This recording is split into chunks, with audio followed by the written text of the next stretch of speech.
रयतेचा राजा छत्रपती शिवराय,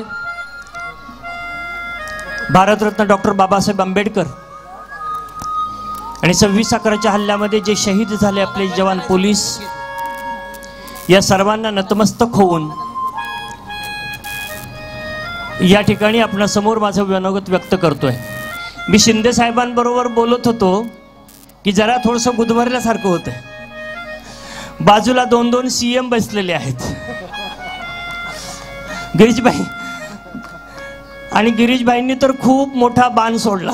परंतु या ठिकाणी मी वेगळ्या पक्षाचा, वेगळ्या विचाराचा, वेगळ्या धर्तीचा जरी असलो तरी मूळ माती जी आहे ती मराठी माती आहे, महाराष्ट्राची माती आहे।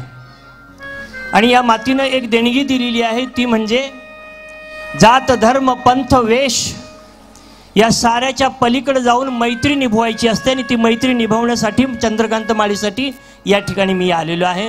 आणि म्हणून कुणी शंका घ्यायचं काही कारण नाही, कारण चंद्रकांत माळी यांचा वाढदिवस हा त्यांनी वेगळ्या पद्धतीने साजरा करायचं ठरवलं। आणि मग म्हणून आपण वेगळ्या पद्धतीने का जाऊ नये, रेल्वेच्या इंजिनमध्ये बसावं, हातामध्ये कमळ घ्यावं आणि घड्याळाच्या वेळेमध्ये इथे पोहोचावं, असा हा सर्व विचार करून या ठिकाणी मी आलो। तर एवढं मात्र निश्चित म्हणेन की आपल्या मनामध्ये ज्या ज्या काही संकल्पना आहेत, ज्या ज्या काही इच्छा आहेत, त्या पूर्ण होण्यासाठी आपल्या आई वडील गुरु संत महंत साधू संत आणि साक्षात भगवंत आपल्या पाठीशी उभा राहावं आणि आपल्याला दीर्घ आयुष्य देवा अशी परमेश्वर चरणी प्रार्थना करतो आणि या ठिकाणी थांबतो।